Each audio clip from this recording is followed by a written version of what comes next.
नमस्कार दर्शक बंधु साई अनंत आश्रम को स्वागत। प्रत्येक घरे झिटिपिटी देखा जाए। किछि लोक यहाकू अशुभ बोली विवेचना करती किंतु किछि यहाकू शुभ बोली भी मानती। शास्त्र अनुसार राति घरे झिटिपिटी देखागले यहाकू देवी लक्ष्मी को आगमन बोली विवेचना करा जाए। एपरिक एक निर्दिष्ट समय झिटिपिटी देखिबा किंबा भूमि रे किंबा शरीर उपरे पड़िबा भविष्यत रे शुभ किंबा अशुभ घटनार संकेत दिए। तेबे एपरि किछि कथा अछि जहाकू सुनिले आपण आश्चर्य हेबे। चलंतु जानिबा झिटिपिटी किपरि आपणको भाग्य बदलाउछि। आपण जानନ୍ତି कि झिटिपिटी उपरे एहा गोटाए जिनिस पकेबा द्वारा आपणको घरे होइथाय धनर आगमन। आपणको घरे थिबा आर्थिक अभाव सबुदिन पाई दूरे जाइथाय।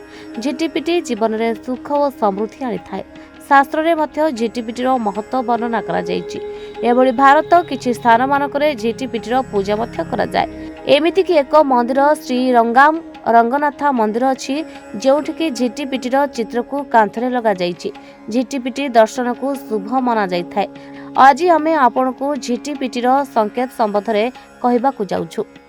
भोजन करुथिबा समय आपनको झिटिपिटी देखा जाय तेबे यार अर्थ है आगामी दिन मानकरे आपनको शुभ खबर मिलिबाकू जाउछि। दुईटी झिटिपिटी एका संगरे देखा जांती तेबे आपनको साक्षात पुराना मित्र सह हेबार संभावना रहिछि। यदि आपण घरे दुईटी झिटिपिटी झगड़ा करुथिबार देखा जांती तेबे आपनको घरे कଳି झगड़ा हेबार संकेत मिलिथाय। जेतेबेले भी आपण घरे झिटिपिटी को देखंती तेबे तुरंत ठाकुर घरु कुकुम चाउल आनी झिटिपिटी उपरकू दूररू पकाई दियंतु। एही उपाय को करुथिबा समय मनरे आपनको इच्छा कही ताहा जेपरि शीघ्र पूर्ण होइजिबो ताहा भाबंतु। झिटिपिटीर पूजा करिबा द्वारा धन संबंधी समस्या अंत होइथाय। चाकरी क्षेत्र रे नुआ नुआ मार्ग खोलिथाय एवं व्यवसाय वाणिज्य क्षेत्र रे लाभ होइथाय। तेबे झिटिपिटी पूजा करिबा द्वारा आर्थिक समस्या दूर हुए एवं धन संपत्ति पाई नूतन रास्ता खोली जाए बोले शास्त्र रे विश्वास करा जाए। तेणु जदि आपण आपणक व्यक्तिगत जीवन रे समान लाभ चाहती तेबे निश्चित भाव रे उपचार गुडी को चेष्टा करंतु। तमे पुओ को नहीं कि बाबा पाखु आसला परे आपनकर कोन परिवर्तन हेछि? पुओर जो गोड़ हाथ फाटुतला तार भी कोन परिवर्तन हेछि? हाँ मो एमिति जने सांग पिलांक जो सुनिकी आपण पाखु आसी किंतु आसिला परे मो पुओ दीर्घ 7 वर्ष हला जो कष्टटा भोगुथिला मोर हृदबोध होछि से 7 दिन रे गला भलिया लागिला। तेणु करी बहुत सॉल्व हो जाइछि।